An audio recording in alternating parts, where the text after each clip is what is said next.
कर पहनना है, ये स्मृति बाधा ना पहुंचा पावे, डाल दो शरीर में। कितना सूक्ष्म।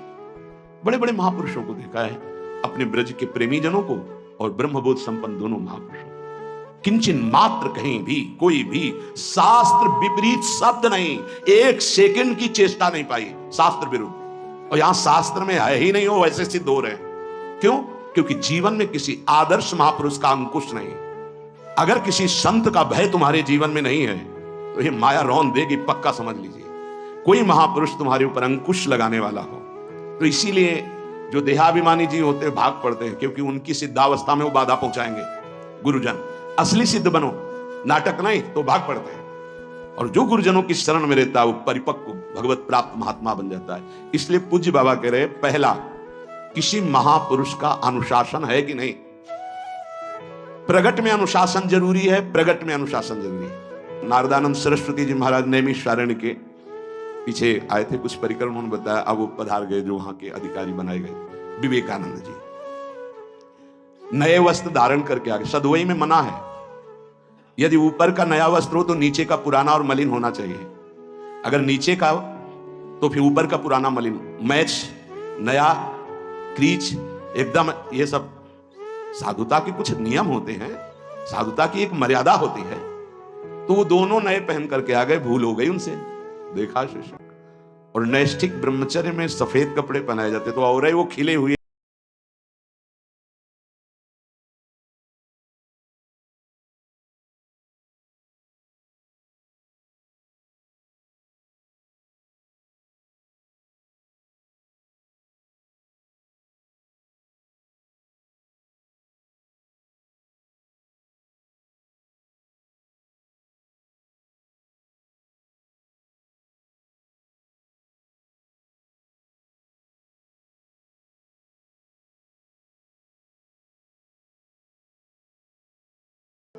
एक सत्संग होता था सामूहिक सब लोगों को, एक होता था पर्सनल, जो दिव्य साधक हैं केवल वही बैठ सकते हैं, अन्य नहीं। ऐसे पूज्य बाबा के यहाँ भी एक होता था पर्सनल ज्ञान का और एक होता था सामूहिक प्रवचन। तो उस समय सामूहिक सत्संग चल रहा था, काफी सब समाज लाखों की थी। देखा दूर से, एक शिष्य से कहा गौशाला में जाओ, गोबर को गीला कर दो। उनसे कहा विवेकानंद गोबर की छवियां भर करके यहाँ खड़े हो सत्संग के पास। वहां नन नच हो नहीं सकता, और गीला गोबर, तो जो 2 घंटा सत्संग हुआ पूरा टप टप ऐसे कपड़ों में, पूरी हालत बिगड़ गई। क्या था ये? संत शासन। अब दोबारा वो गलती नहीं होगी, समझाने की जरूरत नहीं है, समझ गए कि हमसे गलती क्या हुई। संत शासन नहीं है तो ये मन बहुत विचित्र है, बहुत विचित्र है। इसीलिए पहला, जो भी परमार्थ का पति को, चाहे ज्ञान मार्ग का, योग मार्ग का, किसी योग मार्ग की लौकिक ऊंचाई पर पहुंचे हुए कि गुरुदेव आए और उन्होंने कहा कि किसी कारण से शिष्य बढ़ जाए और अपने गुरुदेव की अवहेलना करे तो उसकी गति क्या होगी? दुर्गति। दुर्गति, दुर्गति के सिवा उसके आगे कोई शब्द नहीं है। गुरु को पीड़ा है और शिष्य परम पद में पहुंच जाएगा? नहीं नहीं, ऐसा नहीं। ऐसा अनुशासन अत्यंत आवश्यक है। किसी भी वैभव या लोक व्यवहार या लोक मान्यता बढ़ जाने पर अपने गुरु का अपमान, गुरु की अवहेलना, तो उसकी दुर्गति पक्की। देखो, ये मन है, ये इंद्रियां हैं, ये अहम है, ये केवल गुरुदेव से ही वश में आता है, दूसरी जगह नहीं आता। क्यों?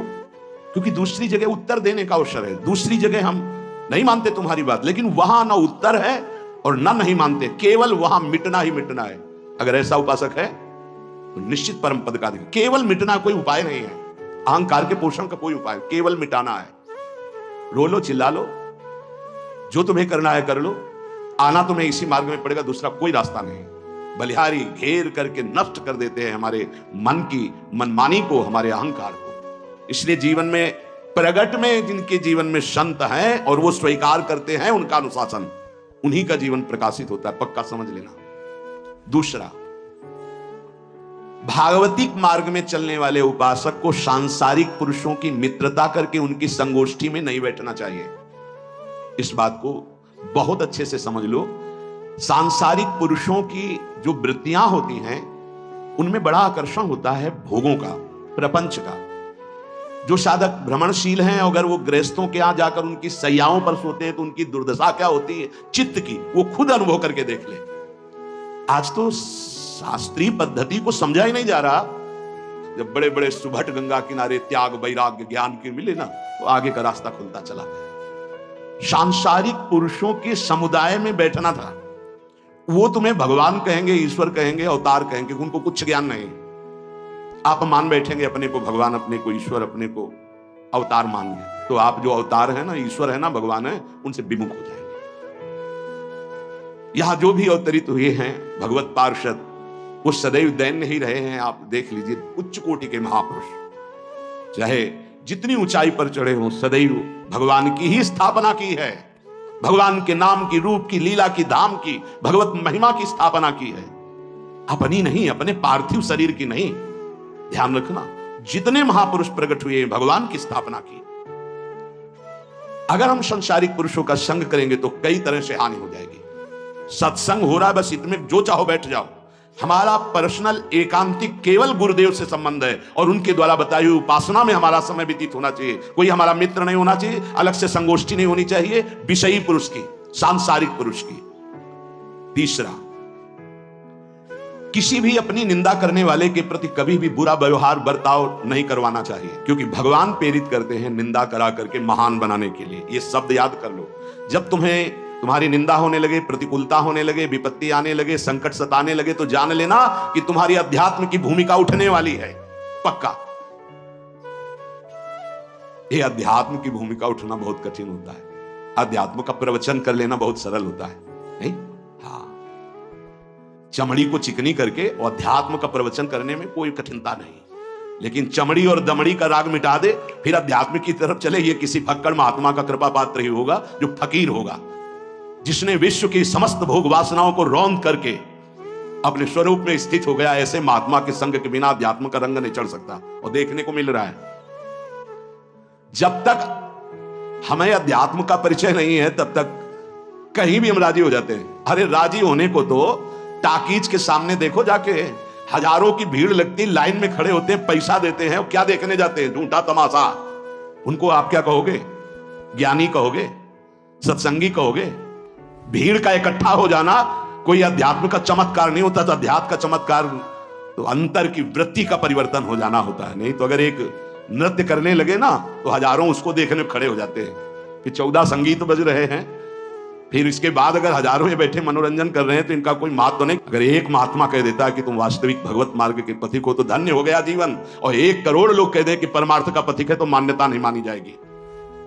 ये अध्यात्म है। अध्यात्म इसीलिए कह रहे हैं कि सांसारिक पुरुषों की संगोष्ठी में रति न करे।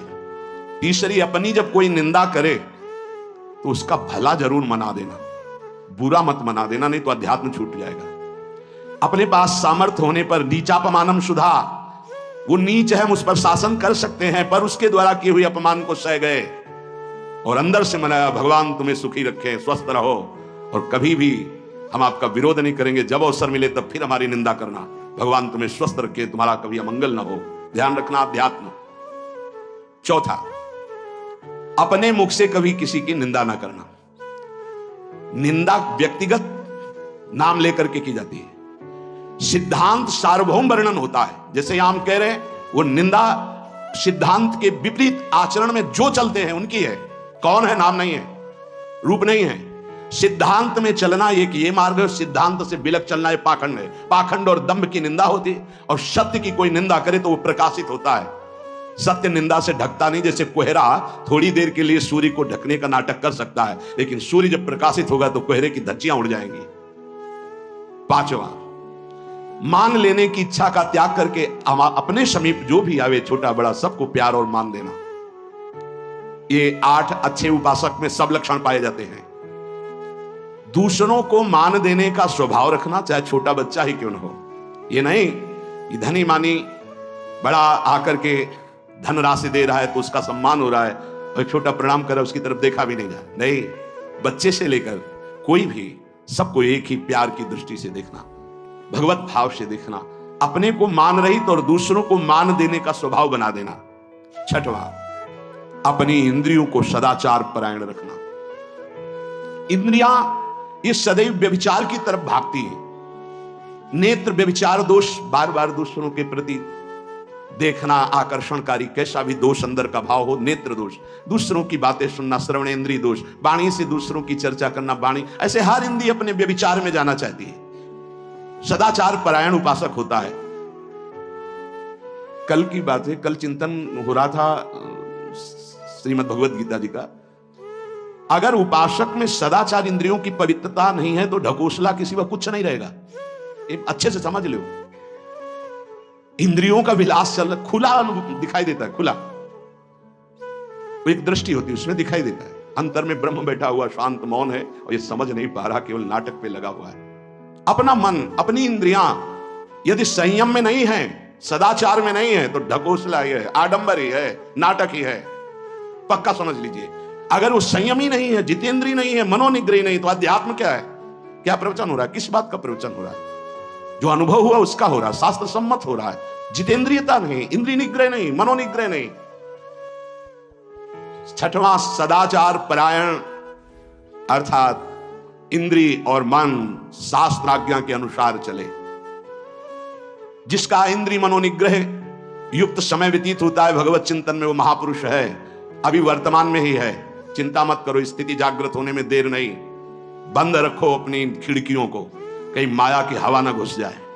सच्ची सच्ची तुममें बहुत सामर्थ्य है, जागो। अगर झुक गए तो रौंद दिए जाओगे। एक एक बात अच्छे से समझ लो। मुस्कुरा के, प्रेम व्यवहार दिखा के, अपनापन करके फिर तुमको अधीन किया जाएगा। माया भगवती बहुत बलवती है। ऐसे करके फिर ऐसे प्रहार करती है, क्योंकि साधक बहुत प्रवीण है। ऐसे में अपने को बचा लेगा, लेकिन ऐसे में बचाना बहुत कठिन होता है। हमारी बात को समझ लेंगे, ऐसे में बचाना बहुत कठिन होता है, बहुत कठिन होता है। समर्पण का मिश, सेवा का मिश, अपनापन का मिश।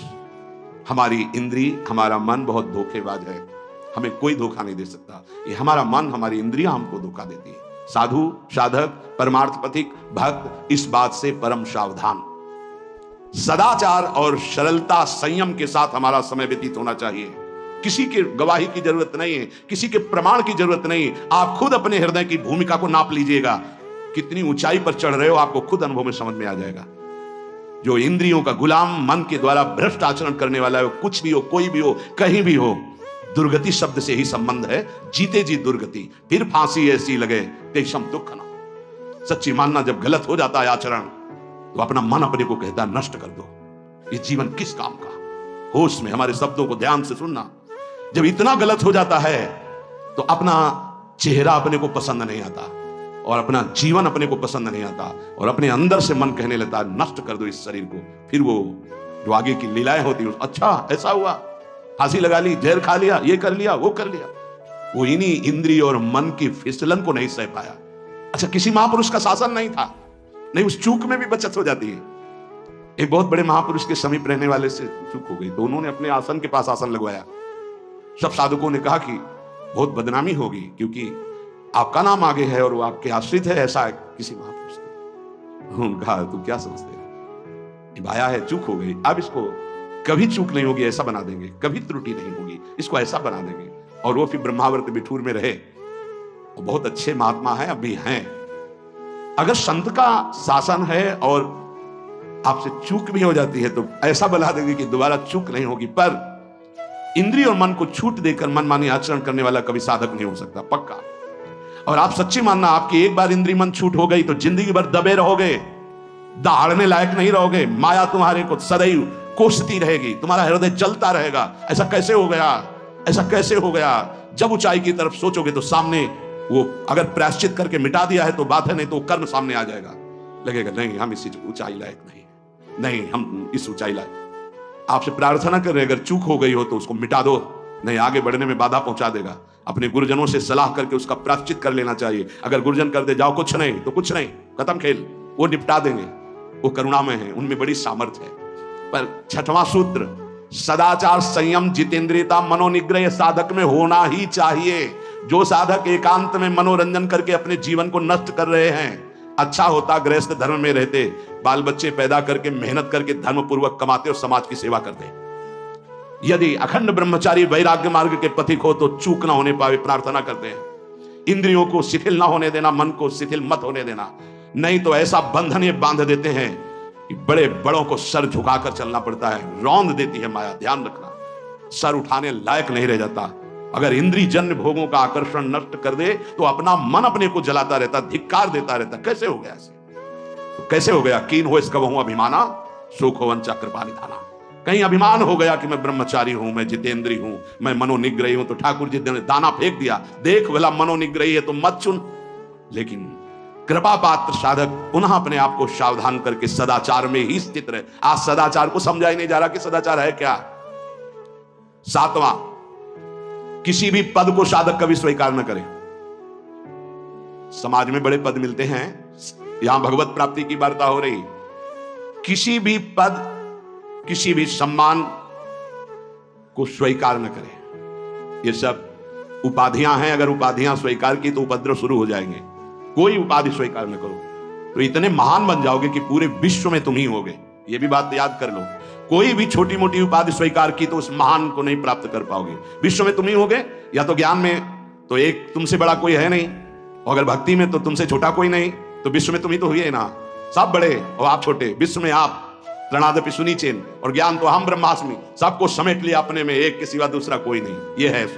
यह है उपाधि रहित महापुरुष की स्थिति। कोई उपाधि स्वीकार न। अनंत ब्रह्मांडों का महारत्न इंद्र नीलमणि, जहां जहां भक्त मेरा चरण रखे वहां वहां रखूं हाथ, पीछे पीछे मैं फिरूं कभी न छाड़ूं साथ। इससे बड़ा कोई पद होगा?